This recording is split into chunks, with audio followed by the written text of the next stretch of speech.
नमस्कार दोस्तों, स्वागत है आपका न्यूज वाले में। मैं रोशनी आज आपके लिए लेकर आई हूँ 10 मिनट में देश और दुनिया की 50 बड़ी खबरें जिन पर बनी रहेंगी आज सबकी नजरें। दिल्ली सहित 5 राज्यों में प्रचंड गर्मी, लू का रेड अलर्ट। औसत अधिकतम तापमान 45 डिग्री के पार, पारा 2 से 3 डिग्री तक चढ़ेगा। अधिकतम तापमान 47 डिग्री तक पहुंचने के आसार हैं। सिंगापुर एयरलाइंस की फ्लाइट में टर्बुलेंस से एक पैसेंजर की मौत, 30 घायल। बैंकॉक में कराई गई इमरजेंसी लैंडिंग। फ्लाइट लंदन से सिंगापुर जा रही थी। सिंगापुर एयरलाइंस की बोइंग 777 300 ईयर फ्लाइट ने लंदन से उड़ान भरी थी। टेक ऑफ के 1.5 घंटे बाद 30,000 फीट पर एयर टर्बुलेंस आया। फ्लाइट जोर से हिलने लगी। टर्बुलेंस कुछ समय तक बने रहने की वजह से फ्लाइट को बैंकॉक डाइवर्ट किया गया। हांगकांग सिंगापुर में भारतीय मसालों पर बैन नहीं होने का दावा। एमडीएच के सभी सैंपल मानक के अनुसार। एवरेस्ट के कुछ नमूनों में कीटनाशक ज्यादा। एमडीएच और एवरेस्ट के प्रोडक्ट्स के सिर्फ कुछ बैच को रिजेक्ट किया गया था। 5 वर्षों में भारतीय खेतों में 53 लाख फलदार और छायादार पेड़ गायब। इनमें नीम, जामुन, महुआ और कटहल जैसे पेड़ प्रमुख हैं। ये इंसानी लालसा की भेंट चढ़ रहे। स्वाति मालीवाल ने कहा, विवाह मामले से पहले मैं इनके हिसाब से लेडी सिंघम थी और आज भाजपा की एजेंट बन गई। पूरी ट्रोल आर्मी मेरे पीछे लगा दी गई सिर्फ इसलिए क्योंकि मैंने सच बोला। भारतीय मुसलमानों का जिक्र करने वाली रिपोर्ट पर अमेरिका ने कहा, हम दुनिया भर में धर्म व आस्था की स्वतंत्रता के अधिकार के लिए सार्वभौमिक सम्मान को बढ़ावा देने और उसकी रक्षा करने के लिए पूरी तरह प्रतिबद्ध हैं। बिहार के छपरा में 5वें फेज की वोटिंग के बाद आरजेडी और बीजेपी समर्थकों में झगड़ा। इनके बीच गोलियां चली, जिसमें एक युवक की मौत हो गई और 2 गंभीर घायल। भारत से एक्सपोर्ट होने वाले मसालों को लेकर गाइडलाइंस जारी। एथिलीन ऑक्साइड के असर को रोकने के लिए उठाया कदम। सिंगापुर और हांगकांग के लिए ईटीओ के अनिवार्य प्री शिपमेंट, नमूनाकरण और टेस्टिंग शुरू कर दी गई है। धोनी लंदन में करा सकते हैं मांसपेशियों की सर्जरी। रिकवरी के बाद आईपीएल से संन्यास पर लेंगे फैसला। धोनी चोट से उबरने के बाद आईपीएल में अपने भविष्य पर फैसला करेंगे। ईरान के दिवंगत राष्ट्रपति का सम्मान। भारत में आज राष्ट्रीय शोक। रईसी ने चीन और पाकिस्तान की ओर से दबाव डाले जाने के बावजूद चाबहार बंदरगाह भारत को सौंपने का रास्ता साफ किया था। यही नहीं, ईरान के इस्लामिक देश होने के बावजूद रईसी ने कश्मीर के मसले पर भी हमेशा भारतीय रुख का समर्थन किया था।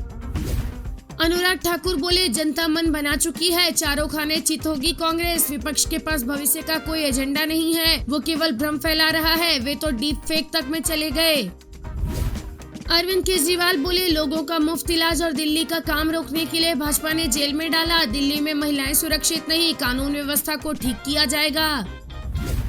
कपिल सिब्बल ने कहा कि अनुच्छेद 370 को निरस्त करना एक सियासी फैसला था। ये करने की कोई जरूरत नहीं थी क्योंकि भारत के 99% कानून पहले से ही जम्मू कश्मीर में लागू थे। कश्मीर अब भारत पाकिस्तान का मुद्दा नहीं है, बल्कि हमारी सरकार और कश्मीर के लोगों के बीच का मुद्दा है। अमित शाह बोले, हुड्डा अपने बेटे को सीएम बनाना चाहते हैं, उन्हें हरियाणा के विकास से कोई मतलब नहीं है। कहा, जब गर्मी पड़ती है तो राहुल बाबा थाईलैंड निकल जाते हैं। पाकिस्तान अधिकृत कश्मीर भारत का है और रहेगा, हम इसको लेकर रहेंगे। पीएम मोदी बोले, सबसे बड़ा आरोप ये है कि मेरे पास 250 जोड़ी कपड़े हैं। कहा, गुजरात का सीएम था तब पूर्व कांग्रेस सीएम ने इल्जाम लगाया था। 250 के आंकड़े में या तो 0 गलत है या फिर 2 गलत है। केजरीवाल बोले, योगी आदित्यनाथ कल दिल्ली आए थे, उन्होंने मुझे गालियां दी। योगी जी, आपके असली दुश्मन आपकी ही पार्टी में हैं। आप बीजेपी में अपने दुश्मनों से लड़े। प्रधानमंत्री मोदी और गृह मंत्री शाह आपको हटाना चाहते हैं। मोदी ने अमित शाह को अपना उत्तराधिकारी चुना है। इस बात का शाह को इतना घमंड हो गया है कि ये लोगों को गालियां देने लगे हैं। उत्तर प्रदेश के सीएम योगी आदित्यनाथ ने कहा, कांग्रेस में औरंगजेब की आत्मा घुस गई है, हमें दूसरा औरंगजेब नहीं चाहिए। मोदी ने एक भारत श्रेष्ठ भारत बनाया है, हमें इसे आत्मनिर्भर बनाना है। पहले कांग्रेस ने समाज को बांटा, अब इनकी नजर लोगों की प्रॉपर्टी पर है। आपके गहने मकान और सारी प्रॉपर्टी में से आधा लेकर मुसलमानों को देंगे। कांग्रेस अध्यक्ष मल्लिकार्जुन खड़गे ने कहा, हमें लेकर लोगों का नजरिया बदल गया है, हम बीजेपी को बहुमत पाने से रोकने में सक्षम होंगे। बीजेपी ने बार बार राम मंदिर, हिंदू मुस्लिम, भारत पाकिस्तान के नाम पर लोगों को भड़काया, भावनात्मक रूप से लूटा है। संबित पात्रा बोले, भगवान जगन्नाथ मोदी के भक्त, बाद में माफी मांगी, कहा 3 दिन उपवास रखकर पश्चाताप करूंगा। पुरी से चुनाव लड़ रहे, मैंने कहा मोदी जी भगवान जगन्नाथ महाप्रभु के भक्त हैं। एक बाइट में इसका उल्टा निकल गया। कभी कभी जीभ फिसल जाती है, इसे मुद्दा नहीं बनाना चाहिए। सौरभ भारद्वाज का दिल्ली सीएम पर जानलेवा हमला कराने को लेकर बड़ा दावा, कहा केजरीवाल जी की हत्या की साजिश हो रही है और पहले से भाजपा की ओर से माहौल बनाया जा रहा है। केजरीवाल की पत्नी सुनीता केजरीवाल बोली, अगर आप चाहते हैं कि आपके सीएम फिर से जेल न जाएं, तो 25 मई को जरूर वोट करें। झाड़ू का बटन दबाना है, सभी को अपनी वोट की ताकत दिखानी है। सोना पहली बार 74,000 के पार, चांदी ने 92,444 का ऑल टाइम हाई बनाया। एक ही दिन में 6,000 रूपए बढ़ी कीमत, सोना 839 रूपए महंगा होकर 74,222 रूपए का हो गया। निर्मला सीतारमण ने लालू राबड़ी राज पर निशाना साधा। पटना में बोली, बिहार में फर्स्ट टाइम वोटर को यहां के जंगल राज से हुए नुकसान को बताने की जरूरत है। लालू राबड़ी के शासनकाल में जंगल राज के कारण बिहार में प्रति व्यक्ति आय 14,209 हो गया था, फिलहाल 37,000 प्रति व्यक्ति आए हैं।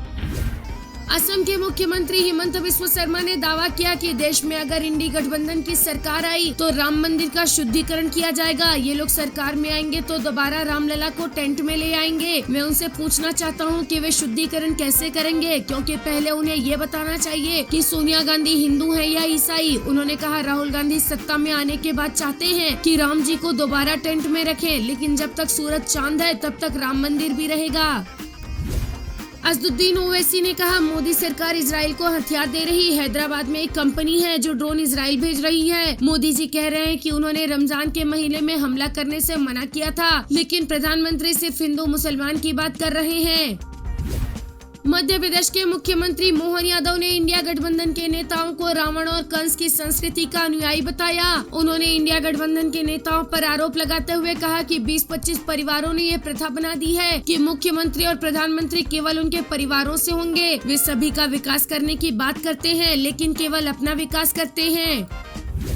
पाकिस्तान के कब्जे वाले कश्मीर में महंगाई को लेकर इन दिनों हिंसा जारी है। इस पर भारत ने कहा कि ये विरोध प्रदर्शन पाकिस्तान द्वारा पीओके से संसाधनों की प्रणालीगत लूट का निरंतर नीति का स्वाभाविक परिणाम है। जम्मू कश्मीर और लद्दाख संपूर्ण केंद्र शासित प्रदेश के अभिन्न अंग थे, हैं और रहेंगे। वीडियो पसंद आया हो तो लाइक, शेयर और सब्सक्राइब करना ना भूलें।